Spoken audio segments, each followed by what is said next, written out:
Tapi di sisi lain saya tetap mengkritisi pemerintah yang tidak mau deploy kebutuhan pokok. Pemerintah harusnya bisa memastikan bahwa semua orang makan ketika terjadi karantina wilayah atau pelarangan mudik.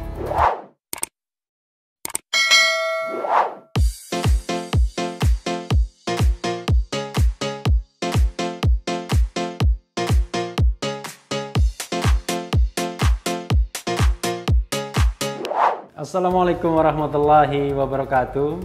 Sobat RH sekalian, jumpa lagi dalam channel yang keren ini, Keren Cadas. Nah, kali ini program kita adalah jalur. Apa itu jalur? Jalan lurus. Saat ini yang ingin kita bahas mengenai mudik dan pulang kampung. Jadi soal terminologi mudik dan pulang kampung ini menjadi ramai karena Presiden Jokowi kemudian membedakan dua terminologi ini. Mudik itu kaitannya dengan Idul Fitri, pulang kampung kaitannya dengan kehilangan pekerjaan ya. Dalam program Mata Najwa, kalau kita lihat kamus KBBI misalnya, Kamus Besar Bahasa Indonesia, ya podo artinya ya mudik itu pulang kampung itu ya mudik. Memang mudik punya arti yang lain ya, yaitu pergi ke udik gitu. Tetapi arti yang kurang lebih sama dengan pulang kampung itu juga ada. Jadi itu namanya makna leksikalnya. Ya mungkin yang dimaksud dengan Presiden Jokowi adalah makna sosialnya. Kadang-kadang kita memang membedakan mudik itu kaitannya dengan H-7, H+7 begitu biasanya ya. Kalau pulang kampung itu biasanya dikaitkan dengan sudah lama tidak pulang kampung, ada keberhasilan, termasuk juga orang yang gagal pulang kampung. Jadi kata Pak Jokowi, dia kerja di Jabodetabek tapi sudah kehilangan pekerjaan jadi pulang kampung dia ya.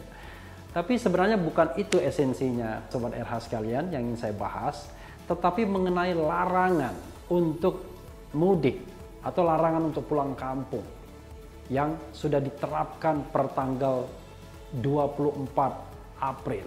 Jadi ada peraturan Menteri Perhubungan yang dikeluarkan pada tanggal 23 April, yaitu Permenhub nomor PM 25 tahun 2020 tentang pengendalian transportasi selama masa mudik Idul Fitri tahun 1441 Hijriah dalam rangka pencegahan penyebaran coronavirus disease 2019 COVID-19.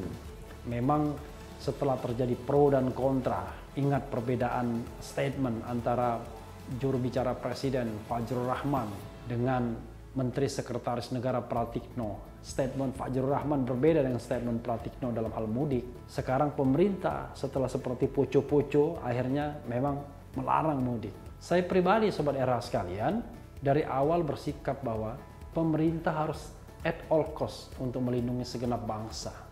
Jadi kalau mau perang melawan COVID-19 ini ya harus dengan segala upaya. Bahkan saya katakan PSBB, pembatasan sosial berskala besar, tidak cukup. Dan terbukti setelah diterapkan pada tanggal 10 April 2020 yang lalu, dan setelah berlangsung selama 14 hari, ternyata PSBB diperpanjang. Itu artinya apa? Tidak efektif. Nah, persoalannya adalah di mana ada legitimasi pemerintah untuk melarang seseorang itu mudik atau pulang kampung. Saya mempersamakan mudik sama pulang kampung biar sesuai dengan makna KBBI ya. Walaupun Presiden Jokowi mengatakan itu berbeda, ya tidak apa-apa lah ya, berbeda pendapat kan juga tidak apa-apa. Yang penting jangan dibully netizen saja ya. Karena kita tahu netizen sangat berkuasa ya, netizen yang maha kuasa. Kalau kita kaitkan dengan aturan konstitusional atau undang-undang, sesungguhnya ada ketentuan konstitusional yang harus kita perhatikan dalam hal mudik, pulang kampung, pembatasan mudik atau pembatasan pulang kampung, yaitu aturan mengenai hak azazi manusia. Jadi aturan hak azazi manusia itu menyatakan bahwa setiap warga negara Indonesia itu berhak untuk secara bebas bergerak, berpindah, dan bertempat tinggal dalam wilayah negara Republik Indonesia. Jadi ini ketentuan pasal 27 Undang-Undang nomor 39 tahun 1999 tentang hak azazi manusia. Jadi yang namanya pergerakan itu dalam wilayah Republik Indonesia, mau kita ke Jakarta, mau ke Palembang, pulang lagi ke Jakarta, ke Surabaya, ke Solo, ke kota-kota lainnya, ke tempat-tempat lainnya, itu adalah hak asasi manusia. Ya, yang penting kalau naik pesawat bayar karcisnya ya, bayar tiketnya. Kalau naik bus bayar juga ya, naik kapal juga bayar. Yang dilarang itu kalau menyelundup, tidak bayar tiket, tidak bayar karcis. Dengan Permen Hub 25 ini tahun 2020 yang melarang mudik pertanggal 24 April, maka sesungguhnya sudah ada pelanggaran atau pembatasan terhadap hak asasi manusia. Padahal kita tahu pasal 28J Undang-Undang Dasar 1945 memang mengandung, membolehkan adanya pembatasan tersebut. Alasannya pasal 28J ayat 2 Undang-Undang Dasar 1945 menyatakan dalam menjalankan hak dan kebebasannya, setiap orang wajib tunduk pada pembatasan yang ditetapkan dengan undang-undang dengan maksud semata-mata untuk menjamin pengakuan serta penghormatan atas hak dan kebebasan orang lain dan untuk memenuhi tuntutan yang adil sesuai dengan pertimbangan moral, nilai agama, keamanan, dan ketertiban umum dalam suatu masyarakat yang demokratis. Jadi hak asasi manusia, baik itu yang tercantum di dalam konstitusi secara langsung Undang-Undang Dasar 1945 maupun yang tercantum di dalam Undang-Undang Hak Asasi Manusia Undang-Undang Nomor 39 Tahun 1999 dapat dibatasi asal pembatasannya di dalam undang-undang. Lah, kok ini pembatasannya dalam Permen Hub? Nah, ini yang menjadi persoalan. Tetapi sahabat RH sekalian, saya dapat membenarkan pembatasan tersebut karena sudah ada deklarasi dari Presiden Jokowi mengenai darurat kesehatan masyarakat dan bahkan darurat bencana nasional. Jadi masing-masing dengan dasar undang-undang masing-masing. Undang-undang tentang kekarantinaan kesehatan menjadi dasar bagi status darurat kesehatan masyarakat, dan kemudian undang-undang penanggulangan bencana menjadi dasar bagi penetapan status bencana nasional. Walaupun di dalam komentar sebelumnya saya mengatakan ini ada ketidakjelasan, ada ketidakpastian hukum. Sesungguhnya mana yang berlaku sekarang ini? Salah satu atau dua-duanya?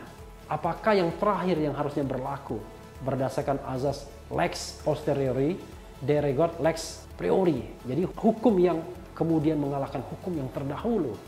Tetapi rupanya kalau kita baca Permen Hub tersebut, dasarnya justru Undang-Undang Kekarantinaan Kesehatan, Undang-Undang Nomor 6 Tahun 2018. Di situ memang ada kewenangan pemerintah setelah ditetapkannya darurat kesehatan masyarakat untuk melarang orang berpergian keluar dan masuk. Nah, namanya apa itu? Namanya karantina wilayah, Sobat RH sekalian. Jadi, kalau kita bicara tentang karantina, di dalam undang-undang itu ada karantina wilayah, ada karantina rumah, ada karantina rumah sakit. Ada juga kekarantinaan perbatasan. Jadi kalau kita melarang orang keluar dan pergi di suatu tempat, itu namanya karantina wilayah. Tapi kita tahu pemerintah kan tidak menerapkan karantina wilayah. Pemerintah menetapkan atau menerapkan PSBB, yaitu pembatasan sosial berskala besar atau lebih dikenal dengan istilah kerennya social distancing. Jadi yang diterapkan adalah social distancing, tapi materinya, substansinya adalah karantina wilayah. Bagaimana ini duduk persoalannya? Entah pemerintah sengaja ya melakukan penyelundupan aturan atau penyelundupan hukum.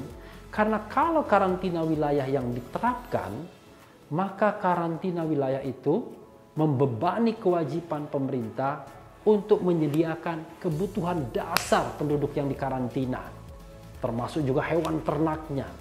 Berkali-kali sudah saya katakan, kalau mungkin mau efektif dalam memerangi virus COVID-19 ini, satu-satunya cara adalah kita lockdown di rumah, tidak berinteraksi dengan orang. Hanya petugas-petugas karantina saja yang berkeliaran ditambah dengan aparat keamanan. Jadi pemerintah deploy yang namanya kebutuhan pokok baik bagi yang kaya maupun yang miskin. Tapi rupanya pemerintah tidak menggunakan strategi ini. Saya tidak tahu. Mungkin saja karena biayanya atau beban ekonominya terlalu besar. Pemerintah tidak sanggup mendeploy bahan pokok kepada seluruh penduduk di Jakarta misalnya. Karena itu yang dipilih adalah PSBB yang memungkinkan orang masih bisa berkeliaran. Jadi di situ ada paradoks. Pemerintah melakukan lockdown wilayah, karantina wilayah dengan melarang orang mudik atau pulang kampung, tapi di sisi lain pemerintah tidak mau memenuhi kebutuhan dasar, kebutuhan pokok dari masyarakat yang dikarantina tersebut. Saya membaca cerita misalnya mengenai seseorang di media internet misalnya, bahwa dia sempat akhirnya bisa lolos pulang ke Padang sebelum lockdown wilayah itu diterapkan. Karena dia berpikir, kalau dia tetap di Jakarta mungkin bisa mati pelan-pelan. Kenapa? Karena dia sudah tidak ada lagi pekerjaan di sini. Dia kos di sini dan dia harus bayar kos. Sementara uang sudah menipis. Kalau dia pulang ke kampung paling tidak dia bisa berkumpul dengan saudara-saudaranya di kampung. Dan barangkali mungkin ada makanan atau bahan pokok di sana. Ada rumah yang tidak perlu bayar lagi di sana. Satu sisi saya mendukung kebijakan pemerintah untuk melakukan lockdown wilayah, walaupun dikatakan larangan mudik atau larangan pulang kampung, tapi di sisi lain saya tetap mengkritisi pemerintah yang tidak mau deploy kebutuhan pokok.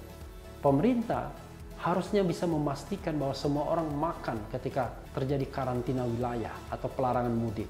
Disitulah pemerintah harus bertanggung jawab untuk memastikan makanan mereka setiap hari selama beberapa hari saat karantina dilakukan. Bukan hanya sekedar bantuan langsung tunai atau misalnya pemotongan atau penggratisan listrik dan bantuan-bantuan lainnya yang merupakan tugas umum pemerintahan. Tapi ini adalah tugas yang memang diperintahkan oleh undang-undang yang dipakai pemerintah untuk melarang mudik. Jadi mudah-mudahan ada konsistensi pemerintah dalam menerapkan aturan yang dia buat sendiri. Jangan lupa undang-undang kekarantinaan kesehatan tersebut disetujui dan disahkan serta diundangkan pada tahun 2018. Artinya baru 2 tahun yang lalu, masih zaman pemerintahan Presiden Jokowi. Karena itu menurut saya Presiden Jokowi harus bertanggung jawab melaksanakan undang-undang ini walaupun berat. Jangan kemudian pemerintah hanya mencari sisi enaknya dari penerapan sebuah undang-undang. Sisi tidak enaknya tidak mau diterapkan. Saya katakan sekali lagi, kalaupun pemerintah tidak sanggup menyediakan bahan pokok, maka kita semua harus berpartisipasi. Pemotongan gaji pegawai-pegawai misalnya yang mampu, pegawai-pegawai yang dengan pendapatan yang besar. Sekali lagi, Sobat RH sekalian, mudah-mudahan pelarangan mudik ini akan disertai dengan langkah pemerintah yang jauh lebih tegas dan konsisten yang belum terlihat determinasinya hingga hari ini. Sehingga kita punya harapan kapan kira-kira COVID ini segera berlalu. Jangan sampai kemudian kita mati pelan-pelan di rumah saja, tidak melakukan apa-apa dan akhirnya stres. Jadi orang bukan meninggal karena COVID-19 tapi karena beban-beban psikologis lainnya. Tetapi jangan lupa, COVID itu sendiri sejak penerapan PSBB, maka angkanya makin hari makin naik. Yang meninggal pun makin hari makin bertambah. Masih gelap, masih mendung dalam hal pemberantasan COVID-19 ini. Dan kita tidak tahu sampai kapan. Tapi sekali lagi, saya pribadi dukung pelarangan untuk mudik itu. Dan saya juga berkomitmen walaupun saya juga pemudik, tidak akan mudik. Tetapi jangan lupa pemerintah harus memperhatikan kewajiban yang dibuat atau diberikan atau dibebankan di dalam undang-undang tersebut, yaitu memastikan kebutuhan pokok kami semua. Tentu saja yang mampu barangkali bisa berpartisipasi, tapi intinya adalah pemerintah harus menenangkan warga yang dikarantina dan dilarang mudik. Mereka tahun ini barangkali tidak bisa bertemu lagi dengan handai tolan, tidak bisa lagi berlebaran seperti layaknya tahun-tahun sebelumnya, harus mengurung diri di rumah. Ini sudah berapa hari kita melakukan sholat tarawih hanya di rumah saja, hanya bersama keluarga, tidak datang ke masjid sebagaimana tahun-tahun sebelumnya. Sobat Era sekalian, itu saja jalan lurus kali ini. Mudah-mudahan bermanfaat, tetap sehat, tetap semangat, dan tetap punya harapan agar COVID-19 ini segera berlalu. Dan tetap di channel ini, di channel yang keren cadas. Karena di channel ini Anda akan ditipu, dirayu, dibaperin, bahkan diuber di jalur khusus. Karena channel ini adalah channel yang mengancam, memeras, dan membenci. Jangan lupa subscribe, like, comment, and share. Cia.